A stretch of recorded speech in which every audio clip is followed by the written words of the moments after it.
नमस्कार। आज की कक्षा में मैं आपके सामने आपके जो डाउट्स हैं या आपकी जो जिज्ञासा है कि त्रिभाषा सूत्र क्या है, त्रिभाषा सूत्र को लेकर के प्रस्तुत हुई हूँ। कल हमने भाषा क्या है, भाषा के प्रकार क्या है, शिक्षण के कौशल क्या है और उन कौशलों का प्रयोग किस प्रकार से किया जाता है ये पढ़ा था।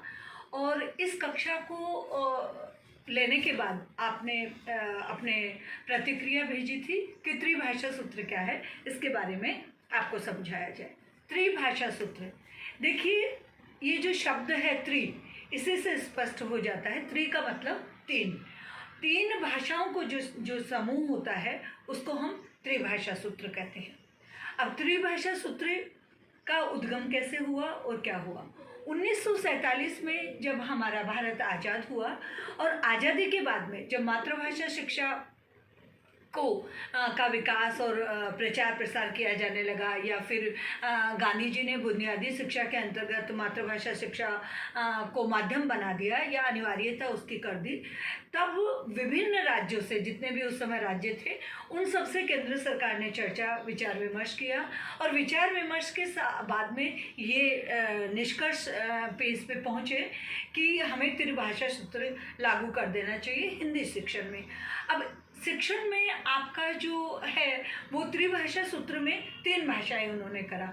तो इस प्रकार से जो शिक्षा आयोग था, उन्होंने 1968 में, राष्ट्रीय शिक्षा आयोग जो है, उन्होंने 1968 में त्रिभाषा सूत्र सभी पूरे भारत में इसको लागू कर दिया था।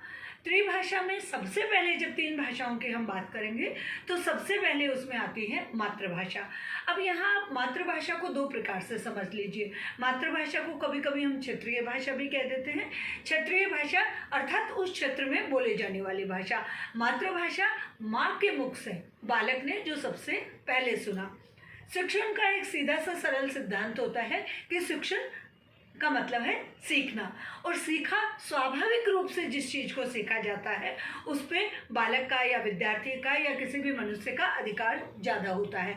तो बालक अपने माँ के, अपने परिजनों के, अपने अभिभावकों के मुख से जो सबसे पहले जो भाषा से सीखता है, सुनता है, फिर उसे बोलता है, फिर उसे लिखता है, फिर उसे पढ़ता है, वो हमारी होती है मातृभाषा।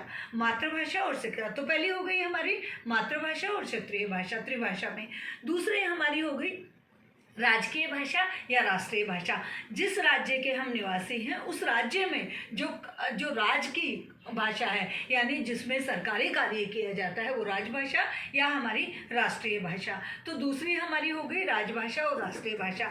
अब तीसरी भाषा की जब बात आती है तब तीसरी भाषा हमारी आती है, तीसरी भाषा को हम कह देंगे विदेशी भाषा। यानी कोई भी एक वैश्वीकरण के और हमारा जो ग्लोबलाइजेशन का टाइम चल रहा है, यानी समस्त संसार हमारा एक परिवार है, उसमें विदेशी भाषा, एक विदेशी भाषा का होना अनिवार्य है, कोई भी एक विदेशी भाषा। अब उस जैसे उदाहरण के तौर पे अगर मैं आपको समझाना चाहूँ तो बिहार राज्य में भोजपुरी है, अवधी है, मैथिली है। उसके बाद में जो साउथ की बात हम करेंगे, दक्षिण भारत की, तो दक्षिण भारत में हमारी आ जाएगी तमिल है, तेलुगु है। उसके बाद में यदि हम राजस्थान की बात करेंगे तो शेखावाटी है, बांगड़ी है, हरियाणा में ये अनेक तरह की भाषाएं आ जाती हैं। तो अब हम त्रिभाषा सूत्र को बिल्कुल साधारण शब्दों में समझ लेते हैं। एक हमारी मातृभाषा, दूसरी हमारी राष्ट्रीय भाषा और तीसरी हमारी कोई भी एक विदेशी भाषा होनी चाहिए। इस प्रकार से ये 3 भाषाओं का जो एक समूह है इसको त्रिभाषा सूत्र कहते हैं।